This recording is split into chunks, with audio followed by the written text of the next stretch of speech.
চট্টগ্রামের পতেঙ্গায় বাংলার জ্যোতি তেলবাহী জাহাজে বিস্ফোরণের ঘটনায় ৩ জনের মৃত্যু হয়েছে বলে জানিয়েছে বাংলাদেশ শিপিং কর্পোরেশন। এই ঘটনায় ৭ সদস্য এবং ৪ সদস্য বিশিষ্ট দুটি তদন্ত কমিটি গঠন করা হয়। বিস্তারিত দেখুন চট্টগ্রাম নিজস্ব প্রতিনিধি রুমেন চৌধুরীর প্রতিবেদনে।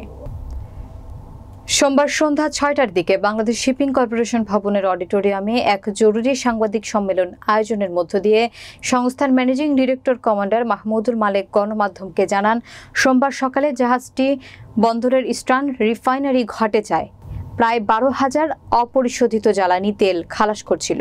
জাহাজে বেলা ১১টার দিকে একটি বিস্ফোরণ ঘটে এবং আগুন ধরে যায়। এ সময় সেখানে ৪০ জন কাজ করছিল। বিস্ফোরণে সেখানে থাকা ৩ জনের শরীর উড়ে গিয়ে ছিন্ন বিচ্ছিন্ন হয়ে যায়। তাদের মরদেহের ছিন্ন দেহাংশগুলো উদ্ধার করে মর্গে পাঠানো হয়েছে। নিহতরা হলেন peace cadet Sourav Kumar Saha, high skill diesel mechanic foreman Nurul Islam ও দৈনিক ভিত্তিক ক্যাজুয়াল ওয়ার্কার মোহাম্মদ হারুন।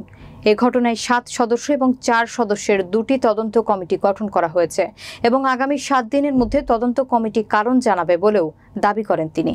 এ সময় ইস্টার্ন রিফাইনারি ও জাহাজ কর্তৃপক্ষ সহ শিপিং কর্পোরেশনের অন্যান্যরা উপস্থিত ছিলেন। মাস্টার শেষ পর্যন্ত জাহাজেই ছিলেন, তারপর আমরা বের করে নিয়ে আসছি।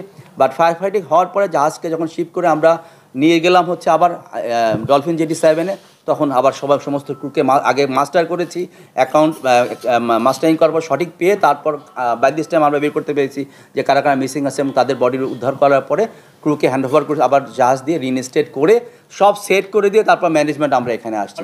টেকনিক্যাল ডিরেক্টর যিনি আছে ওনাকে আহ্বায়ক বা সভাপতি করে একটা করেছি 7 সদস্যের, যেখানে আমরা একজন বিপিসির এবং একজন ইস্টার্ন রিফাইনারির প্রতিনিধি নিয়েছি এবং আমাদের যে মেম্বার সেক্রেটারি আছে তারা এই দুর্ঘটনার কারণ অনুসন্ধান, তারপর কি হয়েছিল, তারপর কোথাও কোনো কারো ইন্ডিভিজুয়াল গাফিলতি আছে কিনা এবং ভবিষ্যতে মোস্ট ইম্পর্টেন্টলি ভবিষ্যতে অনুরূপ ঘটনা রোধকল্পে কী করণীয় সম্পূর্ণ একটা তাদের টার্মস অফ রেফারেন্স দেওয়া হয়েছে। আরেকটা কমিটি ফর্ম করেছি আমার ওয়ার্কশপের একজন অফিসারকে, একজন ডিজিএমকে প্রধান করে, সেটা হচ্ছে যে 3 জন আমাদের আজকে মারা গিয়েছেন তাদের সমস্ত প্রক্রিয়া, অন্ত্যেষ্টি প্রক্রিয়া, দ্যাটস ফিনারাল সেরিমনি থেকে শুরু করে তাদের ফ্যামিলির কাছে হ্যান্ড ওভার, তারপর তাদের লাস্ট সেরিমনি, দেন তাদের হচ্ছে ক্ষয়ক্ষতি নিরূপণ পরিমাণ, তারপর হচ্ছে কি ভবিষ্যতে কিভাবে তাদেরকে ফাইন্যান্সিয়াল সাপোর্ট দেওয়া হবে। ফাইন্যান্সিয়াল সাপোর্টের 2টা সেগমেন্ট থাকবে, একটা থাকবে যা আমাদের যেহেতু এটা ইন্স্যুরেন্স করা ছিল সেই অ্যাসপেক্টটা লিগ্যাল ফ্রেমওয়ার্ক থাকবে এবং আমি আপনাদেরকে জানিয়ে দিচ্ছি আমরা বাংলাদেশ শিপিং কর্পোরেশনের পক্ষ থেকেও থাকবে।